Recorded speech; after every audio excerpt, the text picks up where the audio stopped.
This is Danger by Degrees, and we're again talking about the Ukraine. This is episode 3 in the series that we're talking about on all things relating to Ukraine. As everyone now knows, Russia is invading Ukraine, except of course unless you live in Russia or Belarus, where it's against the law to even talk about their policing action or their small-scale military operation. It's not a war, remember. Cynicism aside, we're now focusing on the care workers. Not so much the organizations that are coming to help, but the people who are humanitarian workers. Who are they and what are they about? We're going to talk about that in this episode. So the average humanitarian worker is somebody who generally believes in helping others, has a moral compass that points them to not look at nationality, religion, or creed, ethnicity, or what have you, and generally are there to help people who are in need, in stress.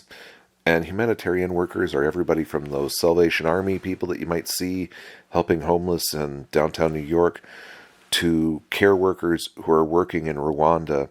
With respect to Ukraine, what you're looking at are a lot of first responders. These are people that are coming in, they're providing food, they're providing shelter, they're helping people do contact tracing, trying to figure out where their families are.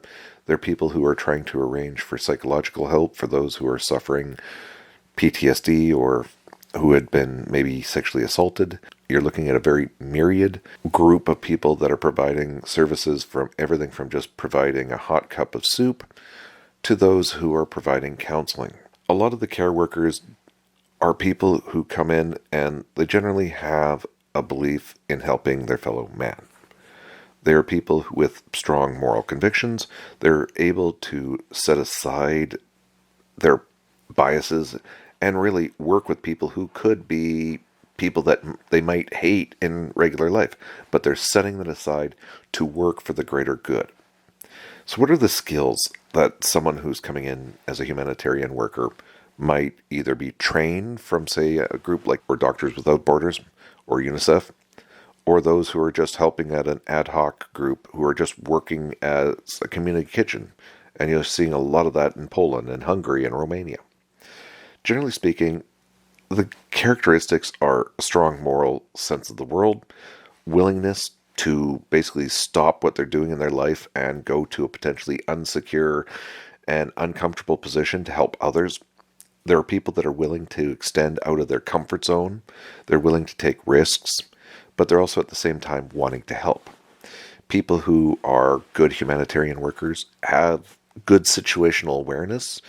They might be somebody who could, say, see a child who's just crying and just know something's not right here, and are able to just help and extend a helping hand, if you will, and start exploring. Why is this person in stress? Do they need help? And so on. They're people that are able to understand and cross cultures and are able to put aside their own cultural beliefs to help others. Really, what you're looking at are situational awareness. You're looking at ability to deal with crisis and strong emotions, a strong moral compass, people who are able to take risks and extend themselves and basically be a source of stability for those who are in dire straits. A lot of the time, you've got to have good, clear communication. Not so much even being able to speak the local language, and believe me, that does help, but it's an ability to work with others to communicate effectively, to make good decisions when they need to, and to not let an emotional maelstrom or the emotional scene that they're currently working out of get to them or get the better of them.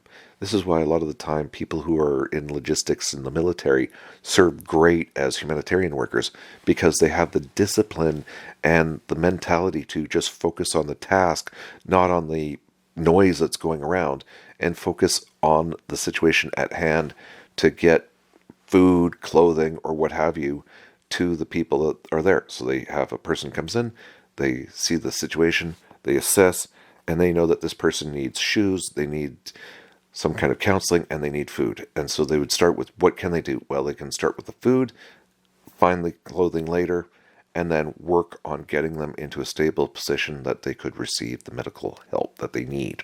As I said, in this episode, we're kind of giving you a good explanation as to what the social workers or the humanitarian workers are like.